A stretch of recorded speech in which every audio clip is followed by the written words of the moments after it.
el último bloque ya de este seminario, agradecerle muchísimo su presencia, su participación, su colaboración. En esta oportunidad van a presentar el profesor Lucas Buch, profesor de Antropología Teológica en la Facultad de Teología de la Universidad de Navarra.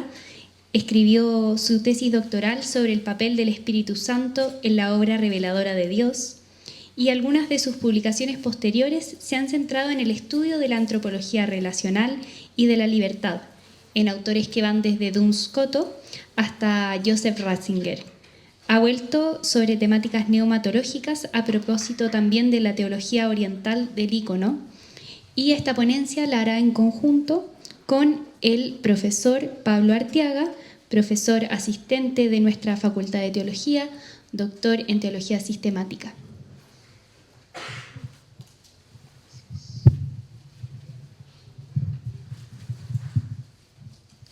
Vamos a tomarnos un breve minuto nada más para mostrar la página web de la Sociedad Neumatológica Internacional. Y me habían preguntado cómo inscribirnos. Entonces ustedes pueden entrar a neumasociety.org y hay una sección donde dice sea miembro. Si ustedes cliquean ahí, pinchan ahí, pueden unirse a la sociedad adquiriendo su membresía. Membresía gratuita, que es para los estudiantes, muy bien, que es una opción gratuita para estudiantes que lo requieran. $30 para el estudiante que tenga algún ingreso y quiera colaborar con la sociedad, y $40 para académicos que puedan ayudar también al desarrollo de la sociedad. Objetivamente, ustedes lo ven, no hay ningún afán de lucro, ninguno, absoluto. Al contrario, lo que se busca es nada más que promover la persona del Espíritu Santo. Aprovecho de verdad para agradecerle a todos ustedes por estar aquí. Ha sido un día largo, es bien intenso, un seminario sin parar. Hemos tenido pequeñas pausas para los cafés, para el almuerzo, pero es muy intenso. Y lo otro que es muy intenso es que han sido temas muy variados.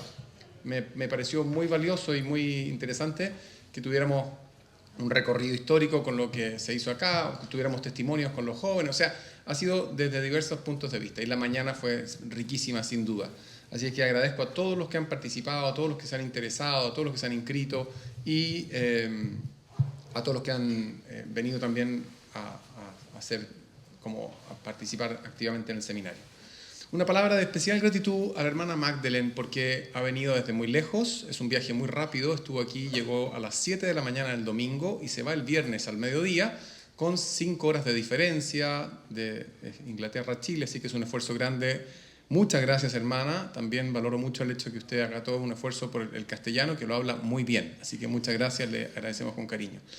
Y una palabra también de gratitud al profesor, al presbítero Lucas Buch, porque Lucas es un poco culpable de que se haga este seminario, en el sentido de que era requerido por el proyecto que hubiese una interdisciplinaridad, que fuera internacional, y él ha aceptado. Se ha arriesgado, digamos, a jugársela a este proyecto en común, este desafío, para aceptar este proyecto. Así que gracias, Lucas, de verdad, pues yo sé también es un gran esfuerzo para ti, ha venido desde España por nosotros y aprovechando esta ocasión se va a quedar 2 meses, así que los que estamos aquí en la facultad, en el campus, lo vamos a seguir viendo el mes de todo mayo y todo junio, que va a aprovechar para su investigación y su avance. Entonces los dejo invitados a participar de la sociedad, a mantenerse ahí, informarse en las noticias. Tenemos un blog de noticias que poco a poco vamos completando para el que quiera incorporar su email. Es muy sencillo y puede ir estando informado de las novedades del seminario. Perdón, de la sociedad. Ahora sí, nos lanzamos al tema propio de nuestra exposición, que es la última de la tarde, así que con esto concluimos. ¿De qué vamos a hablar? ¿Cuál es nuestro tema? Nuestra investigación se desarrolla a partir del motivo por el cual comenzamos.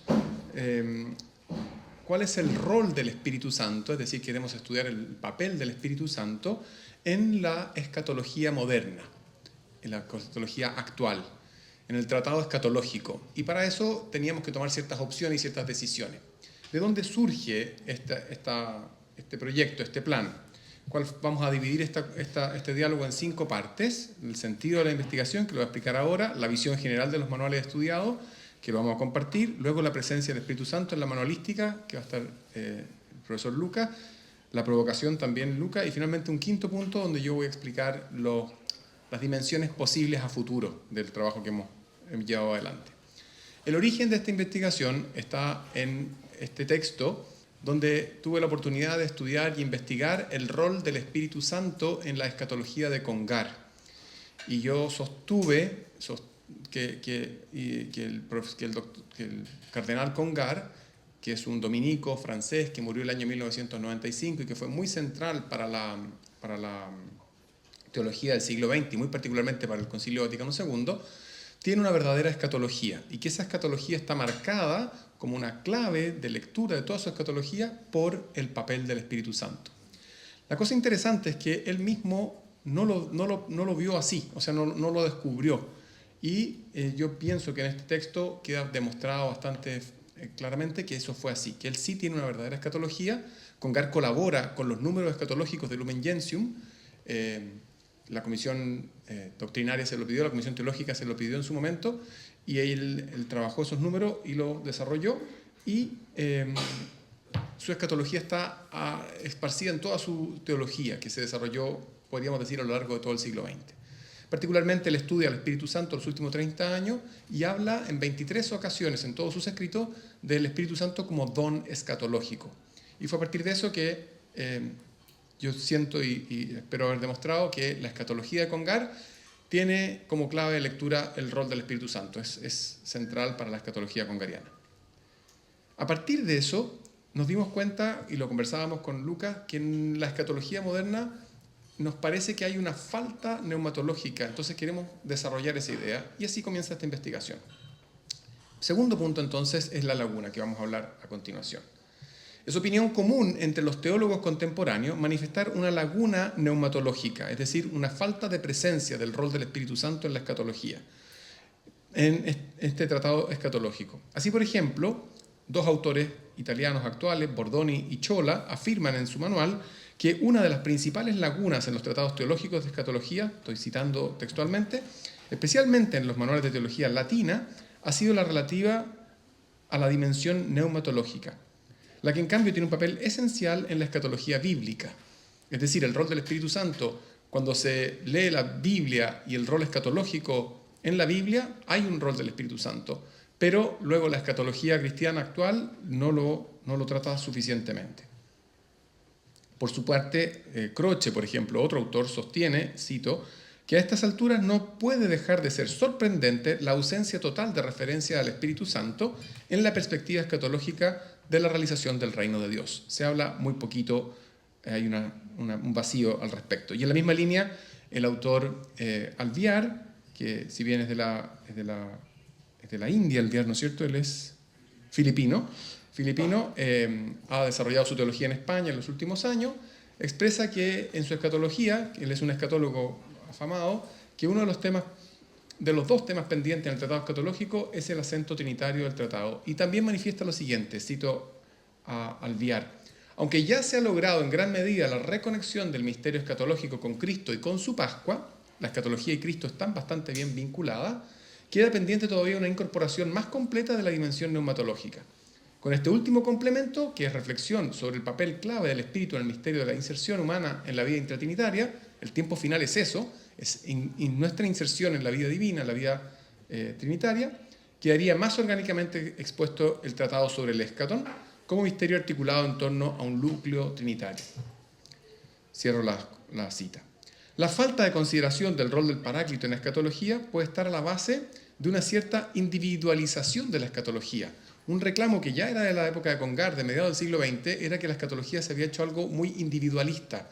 No estaba la dimensión colectiva de una comunidad que se salva, de una iglesia que va a la eternidad, sino que como que durante todo el siglo XX se acentuó muchísimo el rol, el aspecto individual de la escatología, de la salvación personal.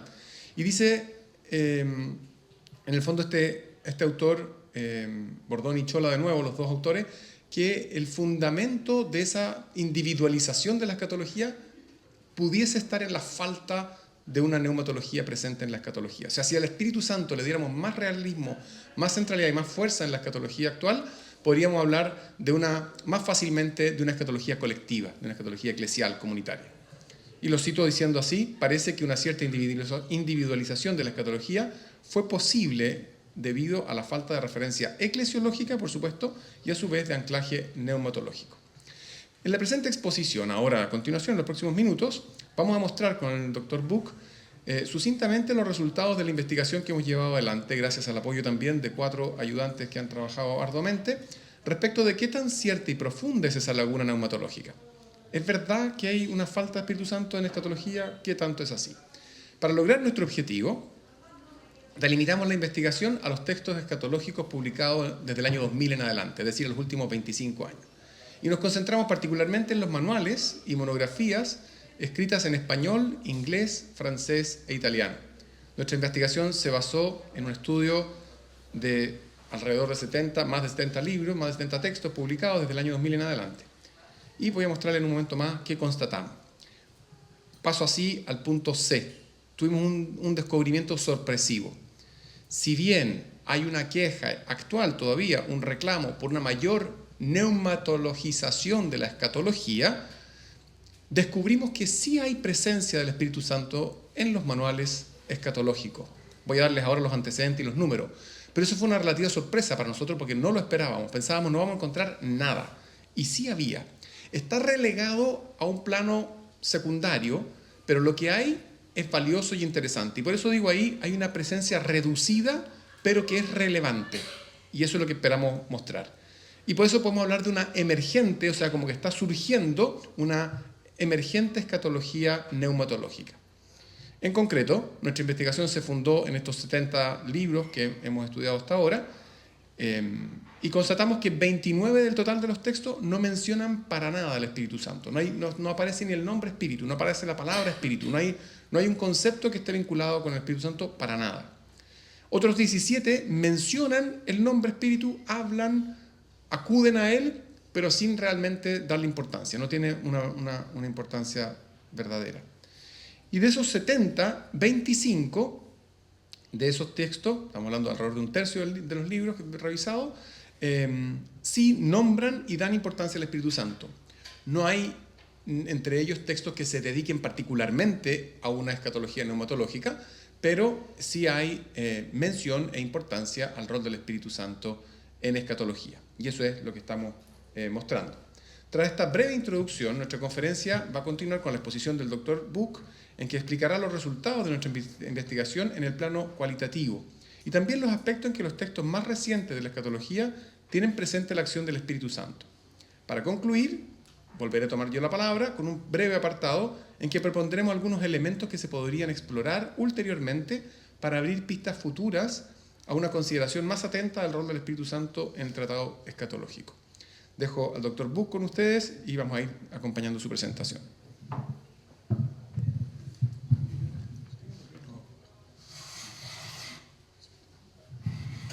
Bien, muchas gracias. Como estamos en mitad de la sesión, tampoco me voy a detener en agradecer la invitación previa, pero ya la he agradecido. Entonces, dentro de esta visión general de los manuales, yo me he ocupado de estudiar con mayor detenimiento y profundidad los que sí tratan del Espíritu Santo. Por lo tanto, han quedado reducidos a una veintena de libros en estos 3 ámbitos, sobre todo España e Italia y un poco algunos de Francia. ¿Por qué?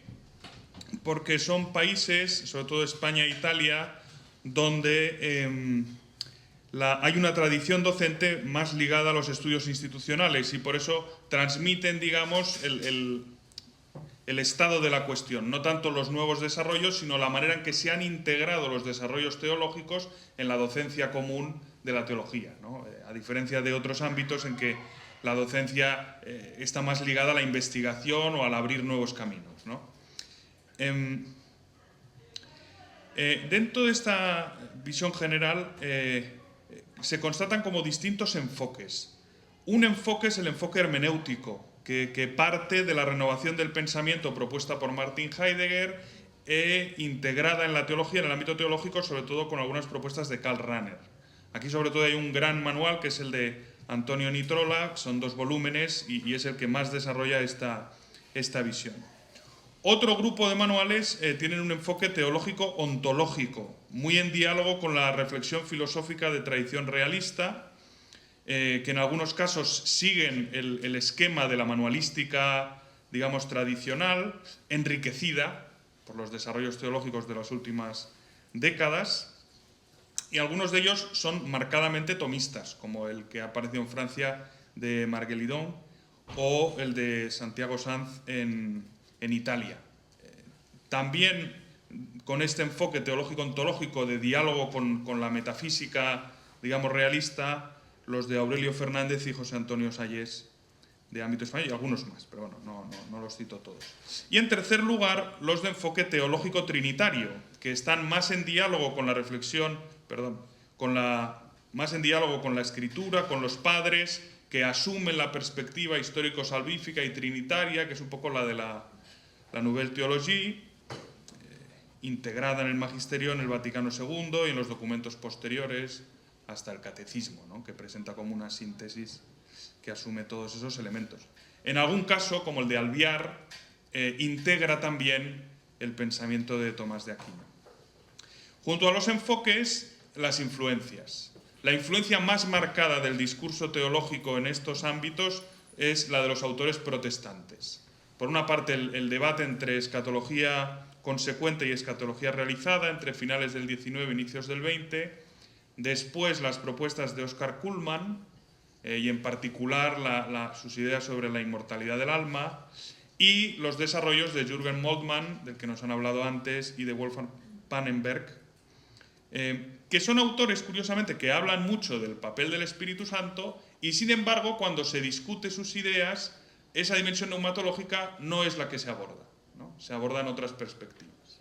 Pero son autores que son los que han generado, digamos, el debate en el que se está metido.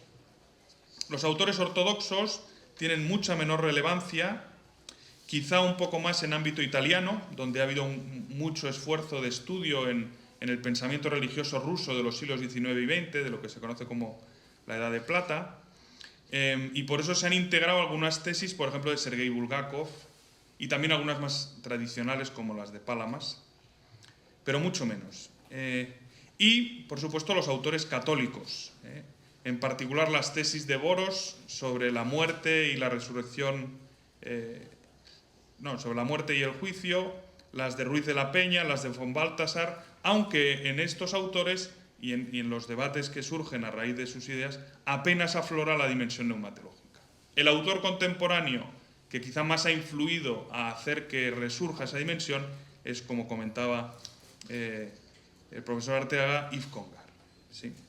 Bueno, nuestro trabajo, pasando ya a desplegar la presencia del Espíritu Santo, primero describimos algunas acentuaciones que se percibían en los textos, la acentuación trinitaria, cristológica, eclesiológica, antropológica y cósmica, que hacía ver los ámbitos en que había habido un interés por la acción del Espíritu Santo.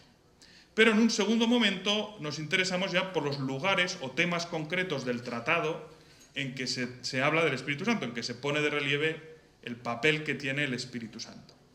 A la hora de describir esto hay una dificultad, que es que no hay un consenso general sobre el esquema propio del Tratado de Escatología. Hay varias discusiones sobre si se tiene que hablar de una escatología individual junto a una general o basta tratar de una escatología en general, y el otro gran tema es qué sucede con la escatología intermedia, concretamente después de la muerte. ¿Sí? ¿Hay que hablar del momento después de la muerte o no hay que hablar? Bien, por lo tanto, nosotros lo que hemos hecho, y es lo que aparecerá seguramente en el trabajo publicado, lo que hemos hecho es desplegar un esquema que no reúne el consenso de todos, pero que contiene todos los aspectos o las dimensiones en que se habla del Espíritu Santo. Ese es el interés que tiene. Lo despliego aquí. Como ven, uno tiene que ver con el mismo tratado, la exposición teológico-positiva, la dimensión escatológica del misterio de Cristo y el método. En segundo lugar, la dimensión trinitaria de la economía y en particular el acontecimiento Jesucristo. Y después, lo que es más desarrollado, el tiempo de la Iglesia. Como veremos luego, se suele dar prioridad a la dimensión eclesial, al papel del Espíritu Santo en la edificación del pueblo de Dios, y después se pasa a la acción del Espíritu en la vida del creyente, para dedicar algunas consideraciones al Espíritu en cuanto guía la historia. A este mismo tiempo de la Iglesia pertenecerían la consideración de la muerte, del juicio particular, también juicio universal, y la purificación ultraterrena. Y por fin, las cuestiones ligadas a la consumación, que son la resurrección de la carne, los nuevos cielos y la tierra nueva, el cielo y el infierno. Bueno, se puede ordenar así o de otra manera, no todos los manuales tratan de todos los temas, pero en cada una de estas cuestiones, algunos manuales hablan de la acción del Espíritu Santo. Como es imposible en este tiempo desplegar todo lo que hemos encontrado, los resultados, lo que voy a hacer es ofrecer una visión general a partir de los grupos de manuales que he señalado más arriba. Vamos a ver los distintos grupos de manuales en qué inciden más. Y eso nos permitirá ver cuáles son vías de crecimiento, vías de desarrollo para el tratado, para el cultivo de la dimensión neumatológica de la escatología. El primer punto que habría que decir es algo sobre la exposición teológico-positiva, es decir, el estudio de las fuentes, de la escritura, de la tradición, de la teología. No me voy a detener mucho. Algunos manuales distinguen netamente en partes, una parte teológico-positiva y una parte teológico-especulativa o sistemática. Otros van dividiendo por capítulos. En cada capítulo hay una parte dedicada a la escritura, a los padres, a la teología y la reflexión final teológica. El que lo hace más claramente es Albiar, y el que hace más claramente la división en dos partes es Ancona, que luego hablaré de él. Y otros pues van ofreciendo un discurso más o menos hilado. Lo que más llama la atención al estudiar los manuales que sí tratan la dimensión neumatológica es la diferencia que hay, la desigualdad. Y no solo desigualdad, sino que más uno se encuentra con situaciones un poco paradójicas. Es decir, un manual que en la parte teológica positiva apenas habla del Espíritu Santo y en cambio en la sistemática habla continuamente del Espíritu Santo. O viceversa, que en la parte teológico positiva habla en diversas ocasiones del Espíritu Santo y en la sistemática no tiene ningún interés, ¿sí? En la Biblia hay algunos textos que se comentan siempre, como Romanos 8:11, que se ha citado antes, como como la primera a los Corintios, capítulo 15, donde habla San Pablo del cuerpo espiritual. Otros solo los nombran algunos autores, como las promesas del Paráclito. Y otros son textos que se tratan aquí y allá, pero que no siempre se estudian desde el punto de vista neumatológico. Luego veremos un poco por qué. Y en cuanto a la historia, se suele hacer mención de algunos autores patrísticos, sobre todo Ireneo, y a lo largo de la historia, lógicamente un autor que aparece siempre es Joaquín de Fiore, ¿sí? Y luego los debates contemporáneos que he señalado antes a propósito de las influencias. Bueno, vamos ya a la parte sistemática. En primer lugar, los manuales de enfoque hermenéutico. Aquí es muy sencillo, porque Nitrola menciona en su parte sistemática al Espíritu Santo una vez. Pero es una vez muy significativa, porque tiene que ver con lo que posibilita el estudio de la teología desde ese enfoque. Dice: que una palabra sea la última para los hombres que hablando añaden palabras, no puede ser afirmado más que por un acto de fe, a la luz del cual se recibe como un don del Espíritu la clave hermenéutica de la historia. Es decir, el Espíritu Santo está en la raíz de la fe, que es la que hace posible la teología, ¿sí? Esa es la posición de Nitrola, que por lo demás, como digo, en la parte teológico-positiva sí que habla en diversas ocasiones del Espíritu Santo y lo desarrolla incluso más que muchos otros. Pasamos a los manuales de enfoque teológico-ontológico. Aquí el tema que aparece más recurrentemente, o donde el Espíritu Santo aparece más recurrentemente, es la gracia. Por ejemplo, el manual de Sayés, que no tiene demasiado presente esta dimensión, en cambio, a propósito de la gracia, introduce 2 largos párrafos para hablar del Espíritu Santo y de la acción del Espíritu Santo. Quien lo despliega después con más detalle es Marguelidón. Este es uno de los manuales porque tiene varios textos que han ido apareciendo en los últimos años. Este es sobre los fines últimos. habla del papel del Espíritu Santo en relación con la gracia, insistiendo en que se apropia al Espíritu Santo. Se apropia adecuadamente al Espíritu Santo la obra de la gracia. Y lo une después, y esto me parece un enfoque muy, muy interesante, que se despliega después en otras categorías, pero que está ya en este manual, que como digo es el más tomista, sistemáticamente tomista, despliega esa misma obra en la purificación y en la resurrección. Pues, fíjense qué expresión tan hermosa utiliza aquí Margueridón. La resurrección es, pues, el cumplimiento de la adopción filial realizada en el bautismo por la efusión del Espíritu. La acción del Espíritu Santo que nos hace hijos de Dios en el bautismo es la que después, desplegada, culmina en la resurrección. De manera que aquí ya vamos a tener un elemento que ahora vamos a ver mucho más desarrollado, de cómo el Espíritu Santo permite dar unidad a todos los elementos, a todos los momentos del tratado de escatología. Llegamos así al tercer grupo, donde me voy a detener más, que son los manuales de preocupación teológico-trinitaria. Aquí, en primer lugar, voy a señalar como tres aspectos que están presentes en estos manuales.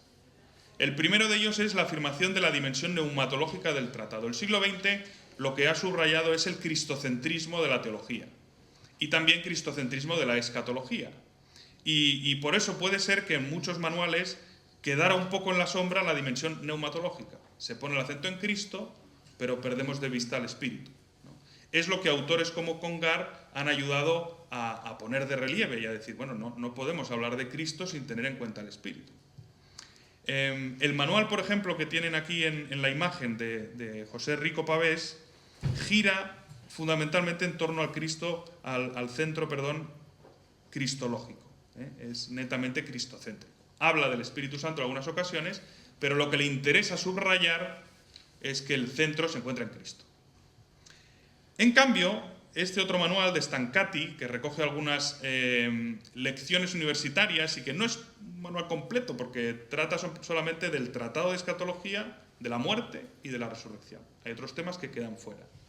Pues él da una definición de escatología que es la siguiente, es un poco larga, la ha dividido en dos partes. La escatología es la reflexión teológica crítica sobre una base cristológica y neumatológica en torno a la orientación hacia su fin del plan creador, histórico y redentor de Dios Padre sobre la humanidad y sobre el cosmos, ya realizado en Cristo y presente por la potencia del Espíritu Santo. Esta es la primera parte. Y la segunda parte, no la voy a leer en voz alta, simplemente habla de las dos fases de la escatología. Una fase realizada, pero no plenamente, y el perfecto cumplimiento en la parusía. Pero me interesa sobre todo este asunto de la segunda línea. Él afirma una doble base, cristológica y neumatológica. Bien, también Bordoni y Ciola hablan de esa doble base y señalan que la presencia del Espíritu Santo en escatología, y aquí empieza la cita, conecta entre sí aquellos aspectos de la escatología que hemos puesto de relieve, esto es, su carácter cristológico trinitario, con notables implicaciones en el aspecto eclesiológico. Es lo que comentaba antes el profesor Arteaga de cómo se ha dado relieve al aspecto eclesial de la escatología. Contra una escatología individualista se propone una escatología eclesial, que eso ha quedado integrado en el magisterio en la encíclica Spe Salvi.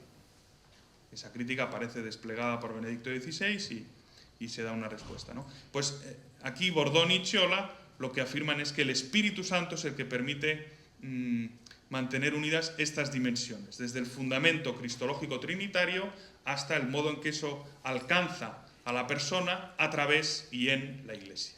¿Sí? Bien, este es el primer aspecto, la afirmación de la dimensión neumatológica. El segundo es la dimensión trinitaria de la economía. Aquí es donde entra la propuesta de Congar, de que el cristocentrismo es inseparable de una afirmación del papel del Espíritu Santo. Pongo aquí este manual, que es el que dedica más espacio a las tesis de Congar, de Edoardo Scognamiglio, Ecco io faccio nuove tutte le cose, y ahí dice, el recentramiento cristológico de la escatología en Yves Congar se expresa también en la restauración de una perspectiva trinitaria y neumatocéntrica. Trinitaria y neumatolocéntrica, a propósito de la esperanza y de la llegada del reino de Dios. Yves Congar, como nos decían antes, dedicó los últimos años a estudiar el papel del Espíritu Santo y subrayó sobre todo lo que fue como su idea más insistente, su estribillo, que recoge en este texto de aquí. Si de mis largos estudios sobre el Espíritu Santo tuviera que quedarme con una única conclusión, esta sería: la salud de la neumatología es la cristología. No hay verbo sin aliento, sin espíritu, se quedaría en la garganta y no hablaría nadie. No hay aliento sin verbo, no tendría contenido y no transmitiría nada a nadie. Esta idea va a ser continua y por lo tanto va a intentar subrayar el papel complementario de verbo y espíritu. Aquí lo que es interesante es que esa complementariedad de verbo y espíritu se puede entender de maneras distintas. El manual de Stancati, que les mostraba antes, y en parte el de Bordoni también, proponen esa complementariedad hablando de la misión de Cristo y la misión del Espíritu y la Iglesia.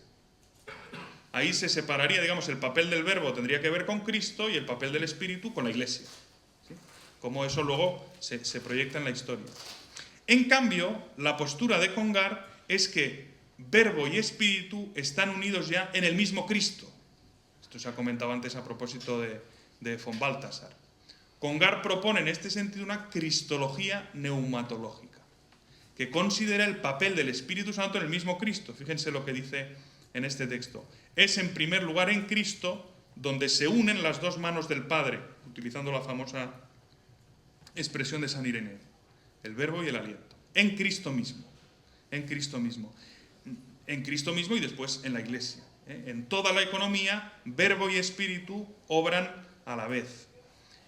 Y lo que va a decir Congar es que se ponen de relieve los rasgos propios de cada uno de ellos. El verbo es la forma, el rostro de Dios, mientras el espíritu es la fuerza, el dinamismo. También un elemento que ha salido en la mesa anterior, ¿no? Esa idea, ¿no?, del verbo y espíritu a lo largo de toda la economía aparece presente en estos tres manuales, de una manera más clara. El de Alviar, el de Scognamiglio, más ligado a Congar o más explícitamente, y el de Ancona. ¿Sí? Aquí, por ejemplo, tienen esta frase de Ancona. La acción del Espíritu Santo garantiza a la vez la continuidad del evento global de Cristo, es decir, del Cristo terreno y de la misión de Cristo que continúa en la Iglesia, así como su distinción en diversos momentos. Por lo tanto, él está asumiendo esa tesis de Bordoni de que tener en cuenta la dimensión neumatológica me permite unificar toda la economía y por lo tanto todo el tratado, mostrarlo como algo que está unido, que tiene una profunda unidad de fondo. Scognamiglio señala esa continuidad subrayando el papel del espíritu en la creación como spiritus creator, en el evento Jesucristo como el ungido y en la efusión sobre la Iglesia y el mundo entero. Y lo une a la salida desde la misma Trinidad. Fíjense, aquí otro texto que divido en dos. La infusión de la vida tiene lugar en la comunidad apostólica, que se constituye en el mismo acto en que se expande el soplo eterno, que pasa continuamente del Padre al Hijo y que los hace un único principio viviente. En esto se estaba subrayando ya la dimensión eclesial, si se fijan, es la infusión de la vida en la comunidad apostólica. No en el individuo, sino en la comunidad apostólica. Y se está poniendo también de relieve, como hace Congar, y enlazo con lo que se ha dicho antes a propósito de la teología de los pentecostal, que la Iglesia se instituye en la última cena, en la cruz y en Pentecostés. ¿Sí? De manera que queda claro el papel de uno y otro. El día de Pentecostés se puede comparar con la tercera salida de Dios de sí mismo, después de la creación y de la encarnación, que se reconduce a sí mismo en Jesucristo mediante la acción del Espíritu. El tiempo del Espíritu constituye una nueva parte de la historia de la salvación. Bueno, y el último punto, el tercero, junto a la dimensión neumatológica del tratado, dimensión trinitaria de la economía, es la comunión como obra del Espíritu.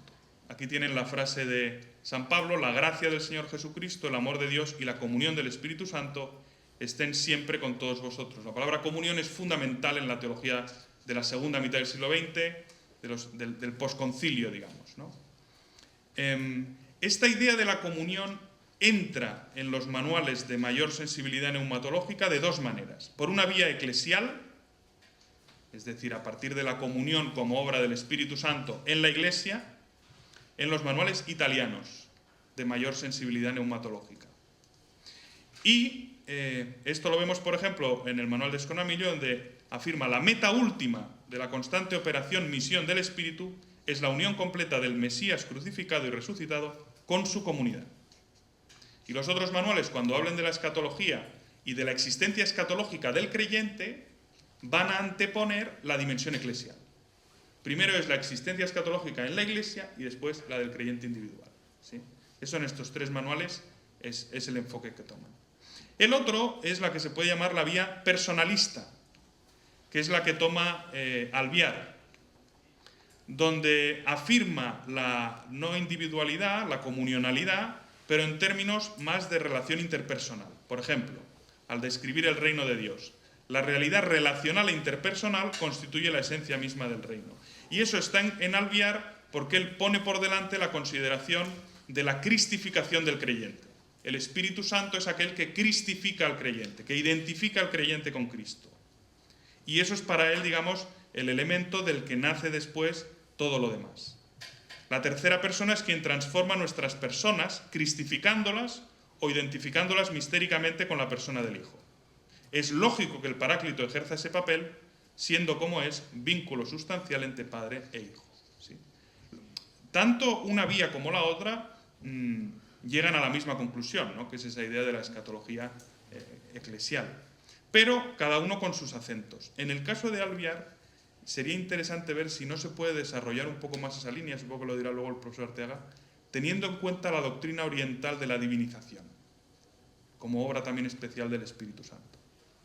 Y así, esta insistencia en la comunión como obra del Espíritu tiene algunas consecuencias interesantes. Primero, trazar la continuidad entre tiempo intermedio y consumación. Me salto aquí esta cita un poco larga, que lo pone de relieve a propósito de la resurrección, en clave de cristificación. Segundo, una economía según la libertad, como algo propio de la acción del Espíritu Santo. Fíjense cómo lo plantea Bordoni: el Espíritu abre el camino del futuro, manteniendo un diálogo continuo entre el acontecimiento cristológico y la libertad del hombre, historia de sus decisiones. Claro, la economía cristiana no es al margen de la libertad, sino que es según la libertad del hombre, ¿sí? que responde al don de Dios. Tercero, una economía según un dinamismo sacramental, que es algo que ponen de relieve sobre todo estos dos manuales italianos, y que permite comprender tanto el acento en la libertad, o en que la comunión posibilita la libertad, y que la comunión tiene que ver con los sacramentos, y se habla de comunión, en primer lugar, la primera vez que hemos oído hablar de comunión es cuando la primera comunión. Por lo tanto, es un elemento que está muy enraizado en los sacramentos. Esos dos puntos permiten comprender que la comunión no es fusión con Dios. Lo decía esta mañana la profesora Bello, cuando distinguía entre unión y unidad. ¿Se acuerdan? La unión con Dios no es fusión con Dios, sino que mantiene la distinción de personas. Y por lo tanto se expresa mejor con esa palabra, comunión, comunión de personas, mutua interioridad de personas, en el conocimiento y en el amor, como hemos visto en Santo Tomás, que hacen posible esa relación personal.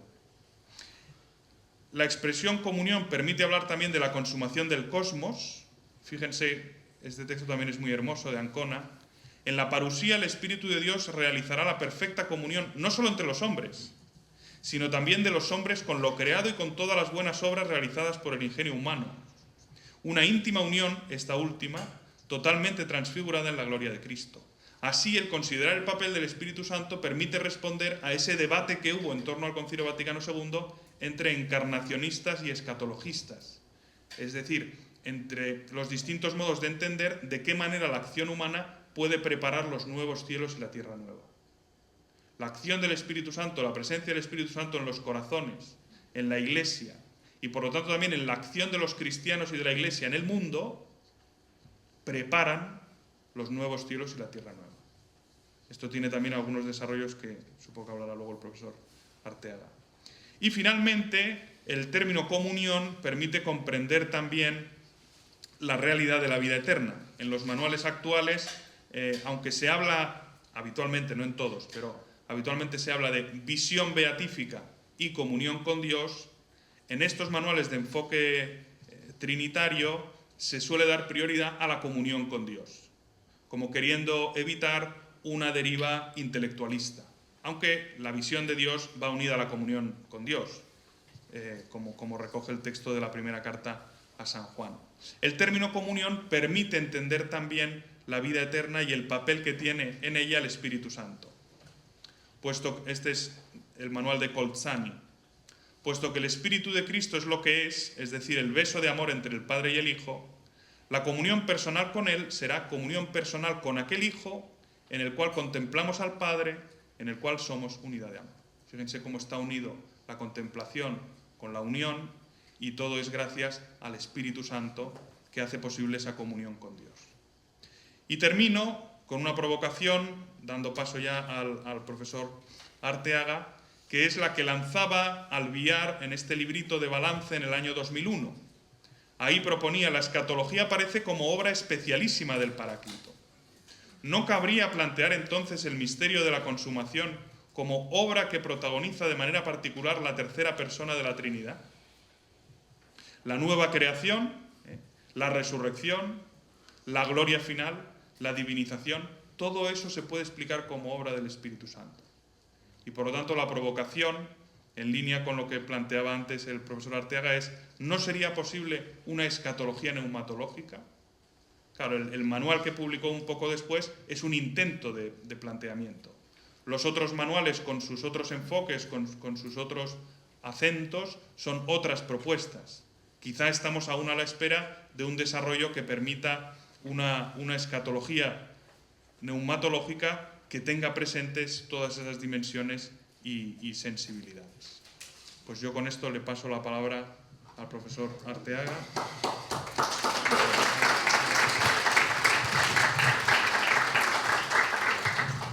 Qué claro y qué lúcido. Muy brevemente, entonces, nos damos cuenta que hay una necesidad de darle una centralidad y un rol verdaderamente protagónico al Espíritu Santo en la escatología cristiana, y que eso, si bien está emergiendo, todavía está en camino de resolución. Y es ahí donde se inserta este seminario y particularmente el proyecto de investigación y nuestro artículo que estamos preparando. Ahora bien, después de visto lo que hay, y tan ordenado y tan claro como lo ha expresado el profesor Buch, yo quisiera decir solamente en 5 minutos, y por eso me comprometo a 5 minutos, 8 pequeñas ideas que pueden ser un despliegue a futuro para alcanzar o caminar en esta dimensión emergente de una escatología verdaderamente neumatológica, que verdaderamente tome cuenta y dé cuenta del rol del Espíritu Santo. Entonces, posibles nuevas dimensiones del rol del Espíritu Santo en la escatología actual. Número 1, hablamos de 2 estadios escatológicos, aquí en la tierra y en la eternidad. Cuando yo le preguntara a alguien que tiene alguna noción de teología, ¿qué es la escatología?, podemos instalarnos en 2 estadios distintos. Uno, todo aquello que me refiere a lo que me va a llevar al reino de los cielos. Y 2, la realidad futura en sí misma. ¿Cómo va a ser? ¿Qué va a ocurrir? ¿Cómo vamos a vivir? ¿Qué significa la vida eterna?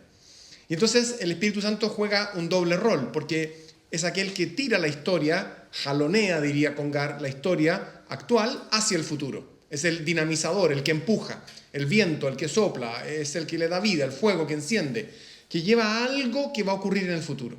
Tenemos el Espíritu en arras, son las primicias, pero que todavía están en promesa. Por lo tanto, habla del estadio actual. Pero hay una segunda dimensión, y yo diría que en ese sentido hay más material en los manuales actuales, pero hay una segunda dimensión que es más difícil y es más ardua, porque no sabemos verdaderamente, o sabemos muy poco de aquello que nos reveló el Señor, de qué será la vida futura y cuál va a ser el rol del Espíritu Santo allí. Sabemos que Cristo es el nuevo Adán en el tiempo futuro, escatológico. Sabemos que el Padre es de quien será todo en todos, Él será todo en todos. Pero del Espíritu en el futuro, ¿qué sabemos? ¿Cómo será su acción? Y es ahí donde podríamos entrar en una dimensión importante. Segundo punto, ¿existe acaso una acción propia del Espíritu Santo? Y entramos en la clásica discusión respecto de la apropiación. Sabemos que ya desde el siglo V es un principio esencial de la teología, toda acción ad extra de Dios es común a las tres personas. Y que lo que decimos de uno o de otro son apropiaciones respecto de toda su acción económica. Por lo tanto, podríamos decir que el Espíritu Santo cumple un rol particular propio. ¿En qué sentido lo podríamos decir? Hay toda una línea que se puede profundizar y que está todavía al debe, podemos decir. ¿Cuál es esa acción? ¿Cómo funciona? ¿Qué hace el Espíritu Santo aquí y ahora? ¿Qué va a hacer el Espíritu Santo en el futuro? ¿Es algo propio de Él? Sabemos que no es exclusivo de Él, pero hay que entrar en ese diálogo para desarrollarlo mejor.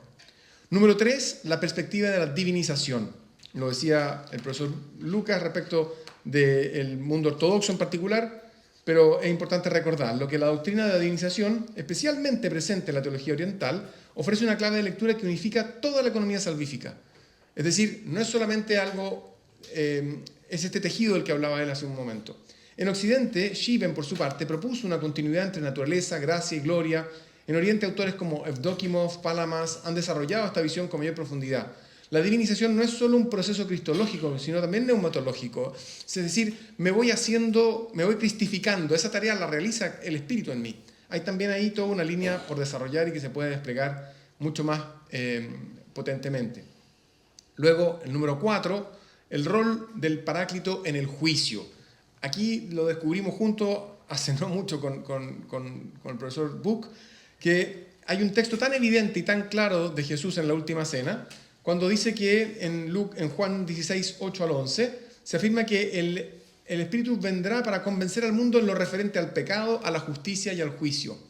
Bueno, ahí tenemos algo en ciernes de lo que va a ser el juicio, también particular y universal.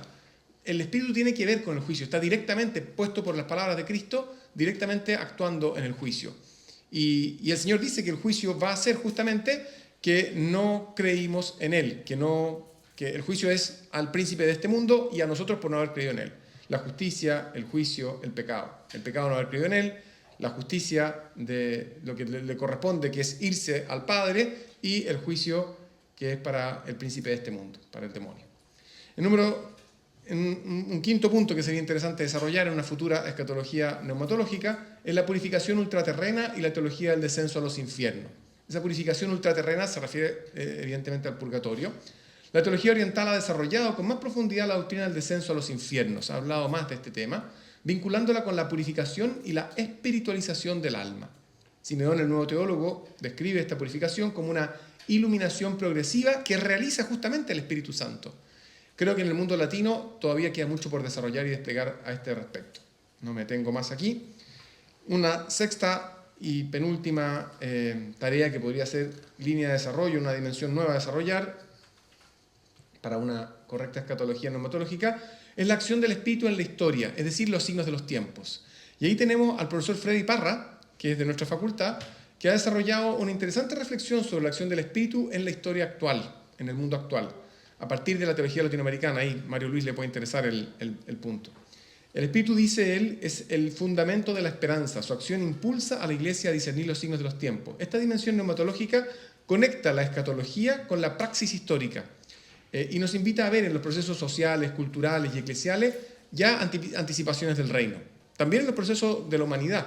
Entonces, hay una línea ahí que pudiéramos descubrir cuál es el rol verdadero del Espíritu Santo. Y finalmente, hay un tema que es la parusía del Espíritu. Así como se habla de una parusía de Cristo, es Cristo el que vendrá en segunda venida en gloria a juzgar a las naciones, así podríamos pensar en una parusía del Espíritu Santo, idea que ha desarrollado ya Sergei Bulgakov, a quien el profesor Lucas le ha dedicado tiempo y estudio, pero que también está al debe en el mundo latino. ¿Podemos hablar de verdad de una parusía del Espíritu Santo? ¿Qué significa? ¿Es otra venida? ¿Es otro Pentecostés? ¿En qué sentido? ¿En qué dimensión? ¿Será más bien en el ámbito colectivo, en el ámbito individual? ¿Qué va a significar para nosotros? En fin, estos son 7 iniciales y primeros puntos que pudieran desarrollarse en este camino de esta emergente escatología neumatológica. Queda mucho más por ver y mucho más por pensar. Este artículo que estamos preparando y la investigación que hemos llevado adelante es un primer paso en ese sentido, pero que sin duda creo que puede ser muy valioso para crecer en esta escatología neumatológica, sí, pero que va a colaborar en un estudio más profundo del Espíritu Santo, de la neumatología católica, cristiana, y también de la escatología cristiana, de lo que significa el final de los tiempos. Yo considero que pudiéramos descubrir en este camino una vinculación mucho más rica entre la escatología y la neumatología, y la neumatología nos va a llevar necesariamente a una escatología más trinitaria, mucho más completa, mucho más acabada, mucho más plena de lo que realmente hemos tenido hasta hoy día y particularmente hasta inicios del siglo XX. Muchísimas gracias.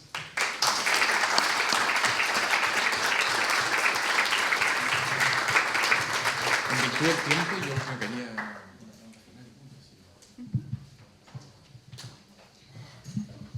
Bueno, como dice el padre Pablo, en honor al tiempo, porque estamos un poco atrasados, vamos a hacer una ronda final de preguntas, comentarios a cualquiera de nuestros dos expositores. Si quieren, agrupamos de a 2 preguntas. Profesor Xavier.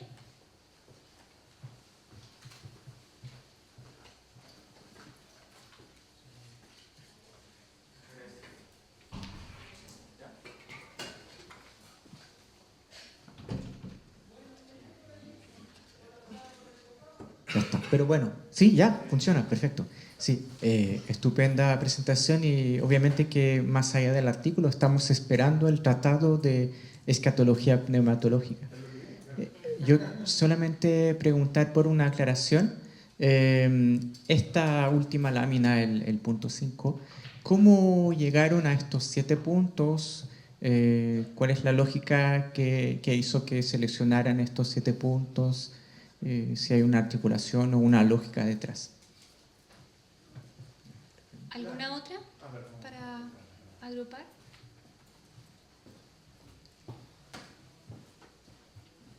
No, bueno.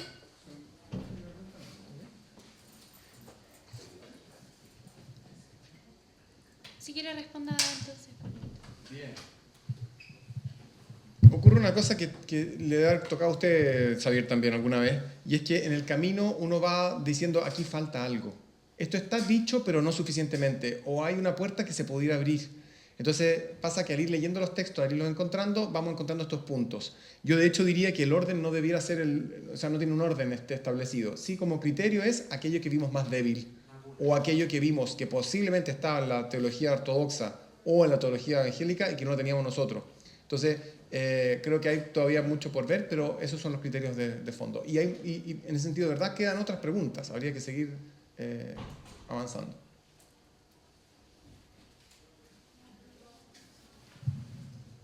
Felipe. Yo tengo una que...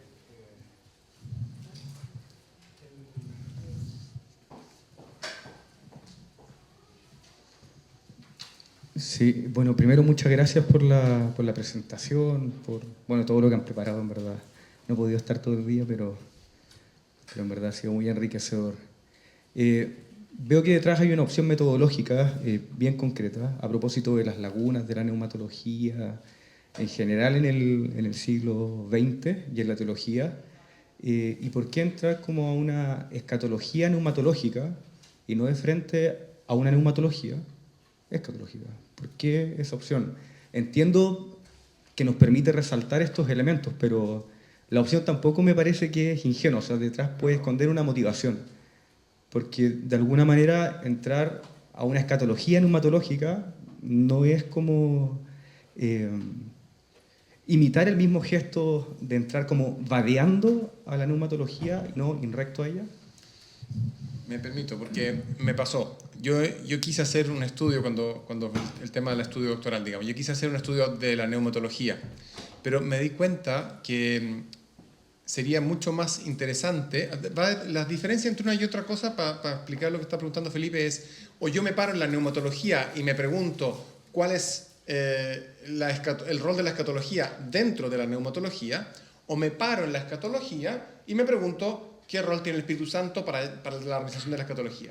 Y lo que nos pasa es que hay en mi caso fue una opción antropológica, o sea, me importa mucho poder dar una buena noticia al hombre de hoy.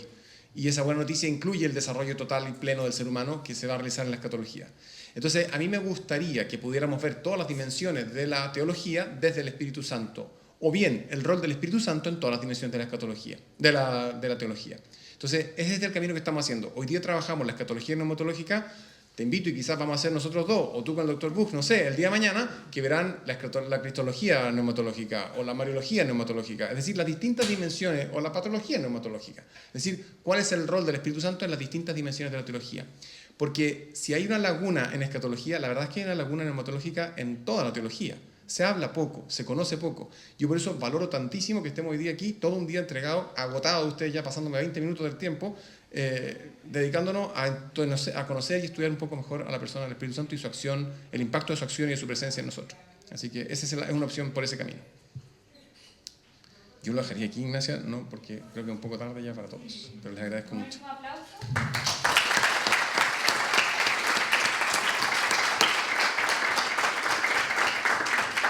Me tomo el rol de coordinador de esta sociedad para darle las gracias a todos, a los expositores, a Ignacia, que ha prestado un servicio precioso y muy cansador, Ignacia, porque estar aquí adelante dando el pase no es fácil. Muchas gracias a todos y muy buena tarde, que estén muy bien. Nos volvemos a encontrar en 2 años más, vamos a volver a hacer el seminario de neumatología, así que están siempre invitados a estar atentos a la página. Gracias.